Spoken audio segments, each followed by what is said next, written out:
భక్తి, స్తుతి, వాక్యం ఉండాలి. మీరు గాలి వదిలేసి భక్తిని అంతా ఆయన చూసుకుంటాళ్లే అన్నట్లుగా వ్యవహరిస్తే మీరు బాధపడుతున్నప్పుడు కూడా చూస్తూ ఉంటాడు. ఆ మొక్క కూడా సామెతల్లో చెప్పాడు, నేను దర్జాగా చూసి నవ్వుతండ్రా పైపించాను కూడా అన్నాడు. కనుక ఆ పరిస్థితి తెచ్చుకోవద్దు. మనం మంచిగా ఎక్కువ వాక్యం, ఎక్కువ ప్రార్థన, ఎక్కువ స్తుతి. ఉదయకాలం లేచి స్తోత్ర ప్రార్థన సరిగా చేయని వాళ్ళందరి కొంపకి దరిద్రమే, శ్రమే ఉంటుంది. ఎందుకంటే స్తుతుల మూలమునకు దుర్గమును స్థాపిస్తాడు. దుర్గం అంటే కోట, పెద్ద కోట.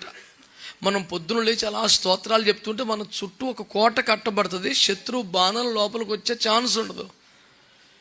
ఏదో పని ఉందనో, రాత్రి లేట్ అయిందనో, నీరసంగా ఉందనో, అర్జెంట్ అనో నువ్వు స్తోత్ర ప్రార్థన చెప్పకుండా గబగబా బయటికి వెళ్ళిపోతే ఈ లేటర్లు అక్కడ ఉంది రోడ్డు మీద.